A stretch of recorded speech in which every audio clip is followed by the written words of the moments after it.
শিশু রামিসা ধর্ষণ ও হত্যাকাণ্ডের ঘটনায় আসামি সোহেল রানা ও তার স্ত্রী স্বপ্না খাতুনকে মৃত্যুদণ্ড দিয়েছে আদালত। রোববার ঢাকা মহানগর শিশু সহিংসতা দমন ট্রাইব্যুনালের বিচারক মাসুদ সালেহীন এ রায় ঘোষণা করেন। রায় ঘোষণার সময় দুই আসামি আদালতে উপস্থিত ছিলেন। রায়কে ঘিরে আদালত প্রাঙ্গণে কঠোর নিরাপত্তা ব্যবস্থা নেওয়া হয়। অতিরিক্ত পুলিশ সদস্য মোতায়েনের পাশাপাশি সাদা পোশাকে বিভিন্ন গোয়েন্দা সংস্থার সদস্যদেরও দায়িত্ব পালন করতে দেখা যায়। সকাল 8:30টার দিকে স্বপ্না খাতুনকে আদালতে আনা হয়। পরে সকাল 8:50 কারাগার থেকে প্রিজন ভ্যানে করে আনা হয় সোহেল রানাকে। তাদের ঢাকা মহানগর দায়রা জজ আদালতের হাজতখানায় রাখা হয়। বেলা 10:45 মাথায় হেলমেট ও বুলেট প্রুফ জ্যাকেট পরিয়ে কড়া নিরাপত্তায় সোহেল রানাকে এজলাসে তোলা হয়।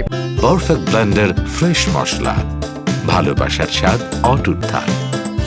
এ সময় কাঠগড়ায় দাঁড়িয়ে তাকে দোয়া পড়তে দেখা যায়। তার পাশে দাঁড়িয়ে থাকা স্বপ্না খাতুনকে কাঁদতে দেখা যায় বলে দায়িত্বরত পুলিশ সদস্যরা জানিয়েছেন। মামলার বিবরণ অনুযায়ী গত 19 মে সকাল 10:30টার দিকে পল্লবীর সেকশন 11 এলাকায় একটি 5তলা ভবনের 3য় তলার উত্তর পাশের একটি কক্ষ থেকে 2য় শ্রেণীর ছাত্রী রামিসা আক্তারের খণ্ডিত মরদেহ উদ্ধার করে পুলিশ। এই ঘটনার মাত্র 19 দিনের মধ্যে বিচার কার্য সম্পন্ন করে যুগান্তকারী এই রায় দিলেন আদালত। রায়ে সন্তুষ্টি প্রকাশ করেছেন নিহত রামিসার বাবা। দ্রুত রায় কার্যকর করা হোক এমন দাবিও করেন তিনি।